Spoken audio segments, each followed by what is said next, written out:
ഞാനോ എൻ്റെ ഭാര്യയോ അല്ലെങ്കിൽ മറ്റൊരാളോ അയാളുടെ ഭാര്യയോ മകളോ ഒക്കെ ഉൾപ്പെടെ ഒരു ഹോസ്പിറ്റലിൽ പോയാലോ ഒരു ക്ഷേത്രത്തിൽ പോയാലോ ഒരു സിനിമയ്ക്ക് പോയാലോ എല്ലാം അവിടെ വന്ന് ഇത് ഷൂട്ട് ചെയ്യുകയും അതിനുശേഷം അനാവശ്യമായ ക്യാപ്ഷനുകൾ ഇട്ടുകൊണ്ട് ഇയാളുടെ ഭാര്യ എന്ത് സിമ്പിളാണെന്ന് നോക്കൂ, അച്ഛൻ്റെ കൂടെ ഫോട്ടോ എടുക്കുന്നത് നോക്കി നിൽക്കുന്ന മകളെ കണ്ടോ എന്നൊക്കെ പറഞ്ഞിട്ട് ഭാര്യ കുഞ്ഞുങ്ങൾ ഇവരെല്ലാവരെയും പബ്ലിക്കായിട്ട് ആൾക്കാരെ കൊണ്ട് ചീത്തവിളി കേൾപ്പിക്കുക.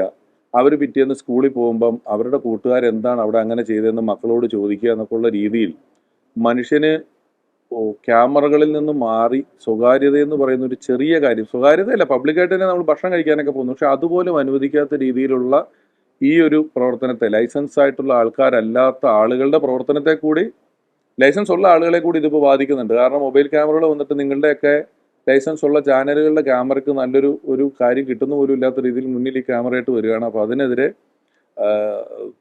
ജനകീയ പ്രക്ഷോഭം തന്നെ ഉണ്ടായാലും കുഴപ്പമില്ല, അതിനെതിരെ നിയമനിർമ്മാണം ഉണ്ടെന്നാണ് എൻ്റെ വിശ്വാസം. എങ്കിലും സ്വകാര്യതയിൽ കടന്നു കയറുന്നത് എല്ലാവരും അവസാനിപ്പിക്കണമെന്നുള്ള ഒരു അഭ്യർത്ഥനയാണ്. ഇതൊരു വിഷമം പറച്ചിലും ഒരു അഭ്യർത്ഥനയുമായി കണക്കാക്കണം. ഇത്രയാണ് അവസരം പറയാനുള്ളത്.